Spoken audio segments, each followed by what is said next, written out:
မြန်မာရိုးရလက်ဝဲလောကမှာခေတ်ဟောင်းတဲ့ခေတ်သစ်ကိုပေါင်းပူပေးခဲ့တဲ့ပညာဆောင်သက်လုံးစုံပြီးလူပညာမြောက်အောင်ထိုးသနိုင်ခဲ့တဲ့တဘာရင်လက်ဝဲကြော်ကြီးတူရှိခဲ့ပါတယ်။သူကတော့တခြားသူမဟုတ်ပါဘူး။အထုံသားကြီးလို့လူသိများတဲ့ပထမတန်းလက်ဝဲကြော်ကြီးအထုံရွှေဝါထွန်းရဲ့ဖြစ်ပါတယ်။ဆရာရွှေဝါထွန်းရဲ့ဝေးဖွားရာဇာတိညီကတော့သမိုင်းဝင်ရှေးဟောင်းသုဝနာဘူမိတိုင်းပြည်ကြီးဖြစ်ခဲ့တဲ့မွန်ပြည်နယ်အထုံမြို့ပဲဖြစ်ပါတယ်။ရှေးစင်ဆဲကလေးကမြို့ချင်းစိတ်ဓာတ်ရှင်သန်ပြီးရိုးရလက်ဝဲအစင်လာကြီးမားခဲ့တဲ့တထုံပြည်မှာမွေးဖွားကြီးပြင်းခဲ့တဲ့သူ့ရဲ့သွေးသားထဲမှာရိုးရလက်ဝဲစိတ်ဓာတ်တွေဟာငယ်စဉ်ကလေးကစီးဆင်းနေခဲ့တာဖြစ်ပါတယ်ခင်ဗျာ။ဆရာရွှေဝါထွန်းဟာရိုးရလက်ဝဲကိုဝါသနာကြီးလွန်းလို့ငယ်ငယ်ရွယ်ရွယ်နဲ့ပဲ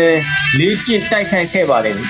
။သူကျိုးဝိုင်းပေါ်ကိုစတင်တက်လှမ်းခဲ့ပြီးတွဲဥထွဲထိုးသားခဲ့တဲ့အချိန်ကတော့အသက်16နှစ်ဝန်းကျင်အရွယ်ပဲရှိပါသေးတယ်။လူမျိုးပေါင်းအရွယ်ခန္ဓာကိုယ်ပြပြညံ့ညံ့နဲ့ကျိုးဝိုင်းထဲမှာစဝင်လာချိန်မှာဘယ်သူမှသူ့ကိုအစစ်မြင့်လက်ဝဲသမားတူဖြစ်လာမယ်လို့မတိမှတ်ခဲ့ကြပါဘူးခင်ဗျာ။ဒါပေမဲ့ဆရာရွှေဝါထွန်းဟာ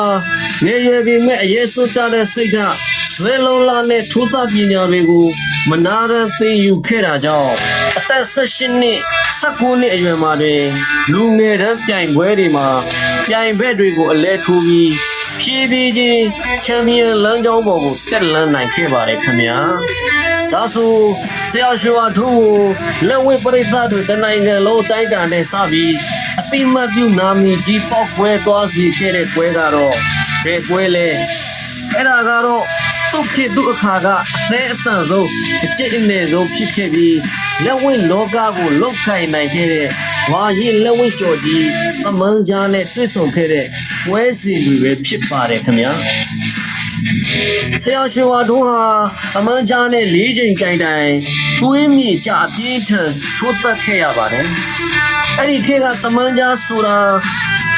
အလဲထိုးဝဲတွေနဲ့နာမည်ကြီးနေတဲ့တားရဲတကောင်လိုပထမတန်းလက်ဝဲသမားတူပါ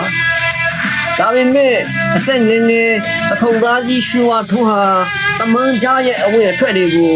ပါပါနက်နက်နဲ့ခုခံပြောင်းလဲပြီးသူ့ရဲ့အထူးခြားဆုံးဖြစ်တဲ့ဝဲရသက်လုံးအကွက်တွေနဲ့ပြန်လဲတိုက်ခိုက်ပြခဲ့ပါတယ်အဲ့ဒီသမန်းကြားနဲ့ပွဲအပြီးမှာတော့လက်ဝဲပရိသတ်တွေကတထုံရွှေဝါထွန်းဆိုတာသက်လုံးသပေါ့တကယ်ကိုအမှုပညာမြောက်တဲ့ပါရမီရှင်ဆိုပြီးတညီတညွတ်တဲ့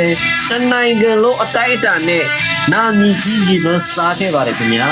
ဒါပေမဲ့အောင်မြင်မှုရဲ့နောက်ွယ်မှာတော့ကြေကွဲစရာပေးဆက်စရာတွေနဲ့ရှိခဲ့ပါတယ်ပြင်းထန်လာတဲ့အကျိတ်နဲ့ပွဲစီတွေဒဏ်ရာဒဏ်ချက်တွေကြောင့်ဆရာရွှေဝါထွန်းဟာမျက်လုံးတစ်ဖက်ထိခိုက်ပြည့်စည်ပြီးတိမ်ဆွဲသွားခဲ့ရပါတယ်ခင်ဗျာ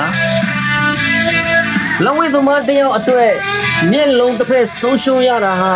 ဘဝပြည့်မတခံစားရနိုင်ပေမဲ့ဆရာကြီးကတော့ငါရွေးချယ်ခဲ့တဲ့လမ်းမို့လို့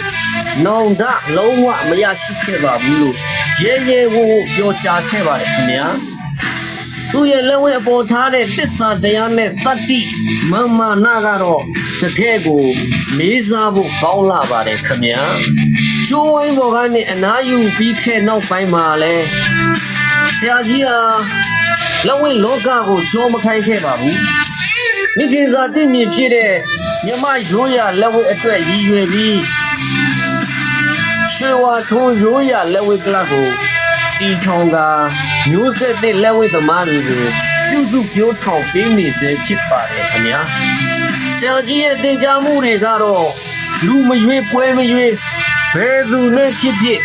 တွေ့မရှောင်တိုက်ပွဲဝင်ရမယ်ဆိုတဲ့တတိသွေးကိုတပည့်တွေရင်ထဲကိုထည့်ပေးခဲ့ပါတယ်ခင်ဗျာထုံမြို့နယ်မုံတီနယ်ကနေမွေးဖွားသက်စီပြီးမြန်မာရိုးရလက်ဝဲသမိုင်းမှာ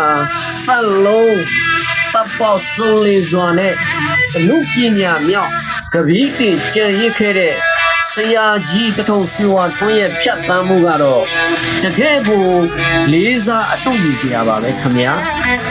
ပရိသတ်ကြီးရောဆရာကြီးတထုံရွှေဝါထွန်းနဲ့သမန်းကြားနဲ့ပွဲတွေကိုမမိကြသေးရဲ့လားခင်ဗျာသိတာလေးရှိရင်commentအောက်မှာမျှဝေသွားကြပါအောင်